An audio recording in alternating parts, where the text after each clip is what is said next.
Hi, I'm Shirley. Isa po akong domestic helper dito sa Hong Kong at yaya all around.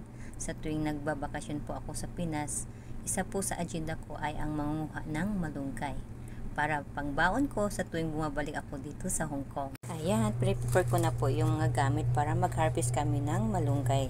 Mahal kasi dito sa Hong Kong pag dito ka bumibili ng malunggay, dollar at saka makaunti lang. Ayan, ang ganda ng panahon, mainit ito. Maganda to sa pagmanghuang ng malunggay dahil mabilis lang itong magda-dry. Dito kasi sa Hong Kong, pag bumibili ka ng commercial na naka-powder na yung malunggay, na super ang mahal talaga, I cannot afford. Dito sa Pilipinas, pag matyaga ka lang, ayan, may malunggay powder ka na dyan. Kaya sa tuwing uuwi ako, ito na yung kinaugalian kong mag-harvest ng malunggay. At salamat din sa pamangkin ko dahil binigyan niya ako ng isang punong malunggay. At sa only son ko, maraming salamat dahil very supportive ka sa akin at may videographer at may editor pa. At ayan, nilinisan ko muna yung baba ng malunggay kasi ang daming damo. Ayan, para pag magkuha ng malunggay, hindi na siya sagabal. Ayan. Dahil malaki yung puno ng malunggay, yung anak ko yung umaakyat niyan para kukunin niya yung malunggay dun sa taas. Ayan, kukunin ko po lahat ng dahon na magaganda. Ayan, nilagay ko po siya sa tela para talaga malinis. Ayan po yung anak kong napaka-supported, matangkad pa sa akin. Yung mama niya, naku, ang bansot na. Grabe, napakainit ngayon. Super talaga ang init-init. Grabe ang tiyaga talaga ng anak ko. Mauutusan ko na talaga, ang bait-bait. Habang nag-harvest kami ng malunggay ng anak ko, kinukwento ko din sa kanya kung ano ang purpose ng malunggay sa ating katawan o ano ang mga benepisyo sa ating katawan.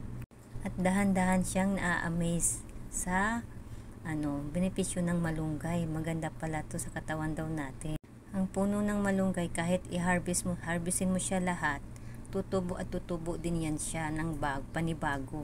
Pang third time ko na po itong ginawa. Ito pa rin na puno na ginamit ko. Ayan, puno na galing parang yung una, pangalawa, pang tatlong year ko na to. Every time ako bumabalik dito sa Pilipinas. Ayan, magtiyaga lang tayo.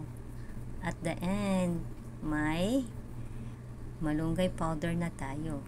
Pagkatapos niyan, hihimay-himayin ko yan siya dyan sa lilim, hindi doon sa mainit. Himay-himayin ko yan siya. Ang dami, di ba? Pinaglaanan ko talaga ng oras at tinulungan din ako ng anak ko. Ayan, sinimot ko lahat talaga yung mga dahon na magaganda. At pagkatapos niyan, inakyat ko na po to sa bahay. Doon ko po pinapatuyo sa doon sa taas na walang araw. Doon lang po sa shade lang talaga. Huwag niyong ipapatuyo doon sa under the sun. At ayan na po yung after 3 days. Ayan. Nag-flex na siya. Ang dry na siya. Tumutunog na yung dahon niyan. Okay lang siya kahit may buto-buto pa siya ng dahon. Okay lang yan siya. Tapos kasasama din yan siya sa pagbiblend. Ayan. Nag-start na po kami nag-blend ng pinapowder yung dahon ng malunggay. Ayan po yung blender na ginamit namin. Hindi kami gumamit ng electric blender. Yung lang, yung gamitin mo lang yung lakas mo. Yung ganon. Low budget blender kasi ito sabi ng anak ko. Ayan, siya yung matyaga talaga. Ginaganyan niya talaga ng anak ko. Ayan, sabi niya, mama, hindi pa kailangan pa powder pa talaga ng powder. Siya pa yung nagsasabi sa akin, mama, parang pa yan. Hindi pa masyadong powder. Gusto niya yung talaga, yung powder talaga. Sabi ko, sige, babalikan ko na gagawin.